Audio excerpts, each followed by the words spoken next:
ముత్యమంతా పసుపు ముఖమెంతో ఛాయ.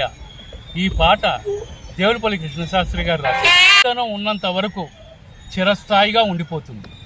అటువంటి మహానుభావుడితో నేను పరిచయం చేసుకోవడం నా అదృష్టంగా భావిస్తున్నాను. ఒకసారి ఏమైందంటే, నాకు 16-17 ఏళ్ళప్పుడు నేను బొమ్మలు వేస్తుండేవాడిని బాలమిత్రుల్లో బొమ్మ వేసి బుజ్జాయి మ్యాగజైన్కి వెళ్ళాను.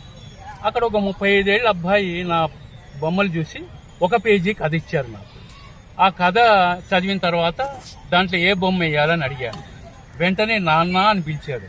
పిలంగానే లోపల నుంచి ఒక పండు ముసలాయన వచ్చారు. ఒక్కసారి ఆశ్చర్యపోయాను. దేవులపల్లి కృష్ణశాస్త్రి గారు.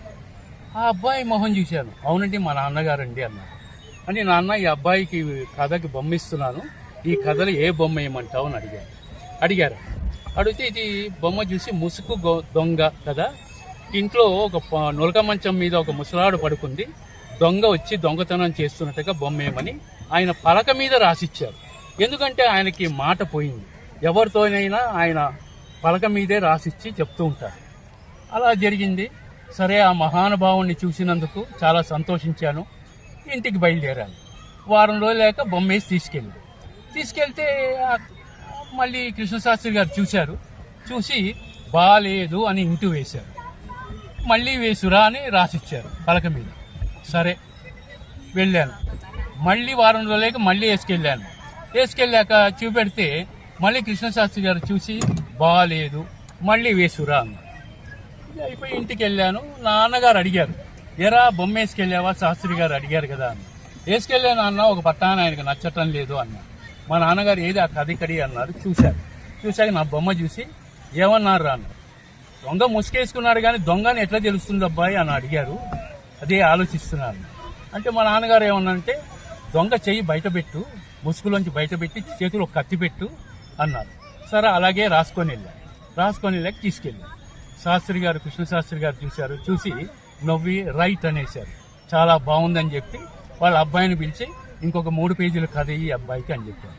అలా కృష్ణశాస్త్రి గారితో నాకు పరిచయం జరిగి, ఆ రోజు పలక మీద ఆయన క్వశ్చన్లు వేయడం, నేను ఆన్సర్ చెప్పడం, నేను అడిగిన దానికి ఆయనకు పలక మీద రాయడం, ఇలా దాదాపు 15-20 నిమిషాలు ఆయనతో గడిపే మహాభాగ్యం నాకు జరిగింది.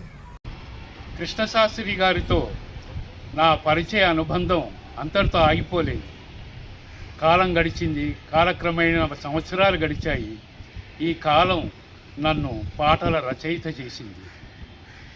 ఆయన రాసిన బాణీలకి మళ్ళీ నాతో రాయించింది కాలం, నా తల్లిదండ్రుల ఆశీర్వాదంతో.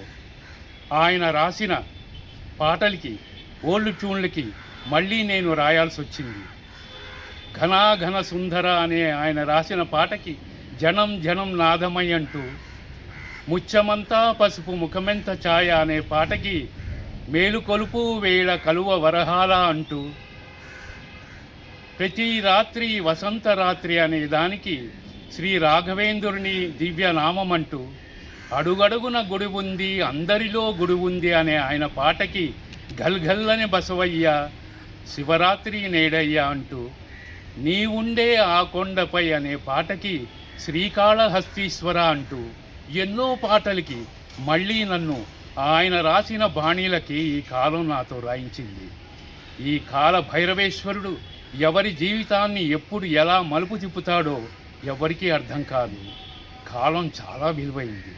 ప్రతి క్షణం, ప్రతి నిమిషం అది ప్రయోజనకరంగా మారుతున్నప్పుడు పట్టలేని సంతోషం వేస్తుంది. అలా కృష్ణశాస్త్రి గారికి నాకు ఉన్న అనుబంధం, నా పాటలు స్థిరపరిచాయి. ఆయనకి నా శతకోటి వందనాలు.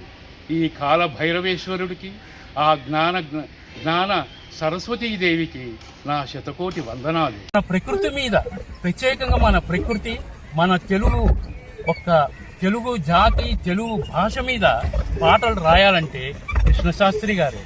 ఆయన సాహిత్యం మించిన తెలుగు సాహిత్యం ఎక్కడా మనం చూడలేము.